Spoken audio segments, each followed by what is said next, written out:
تفتكريني ما قصدتش انك تكرهيني، لكني ما نفعكيش ما قلتش مش هتنفعيني. اكتر انسانة لقيتها وقت الحاجة بتقولي احرقني لو كان رمادي علاجك.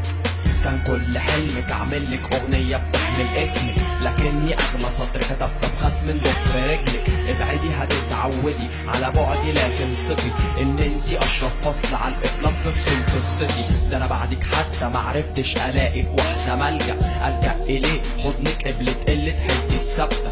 ده اللي شايله جوا مني ليكي مش مجرد حب معرض انك لحظة فيها فرط. انا اللي شايله ليكي في قلبي شعور جوا بحت، ومش هكتب عليكي لما بعدك عني ارتحت. عشان بسوقي قابلت كل حسنة فيا بتعمليها، عشت وشفت القطة بتاكل عيالها عشان تحميها. سبب ودعنا مش اكبر من احساس جمعنا، لكن في البعد عبرة تدي للي بينا معنى. سبتك لاني انا اللي هتبقى ام لابني، لازم استاهلها قبل ما هي تستاهلني. سبب ودعنا مش اكبر من احساس جمعنا، لكن في البعد عبرة تدي للي بينا معنى. سبتك لاني انا اللي هتبقى ام لابني، لازم استاهلها قبل ما هي تستاهلني. عشت معايا من البداية الانفصام بمراحله، كان نفسي اشوف احمد في الزفة جنبك كنت افرح له، لكن جوكر كسب فاللي باقي فاحمد بعد، لاجل ما يمنع جوكر انه يكون سبب نزول دمعتك.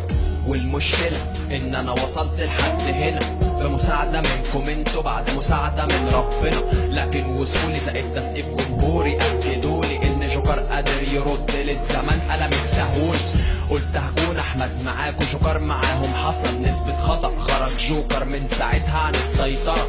فصدقيني بعدي كان عشان احميكي، مش ببرر الغلط لنفسي لكن عشان فيكي تسامحيني. لو حتى باعتبار اني لما لقيتني نار اخترت بعدي عنك لاجل ما يصيبكيش اضرار، واترميت في حضن ناس منهم قسيت الطيب للطيبات، فمستحيل يجمع ما بينا بيت.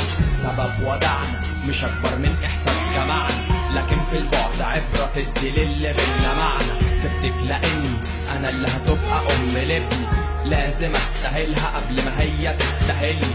سبب ودعنا مش اكبر من احساس جمعنا، لكن في البعد عبرة تدي للي بينا معنى. سبتك لاني انا اللي هتبقى ام لابني، لازم استاهلها قبل ما هي تستاهلني. افتكريني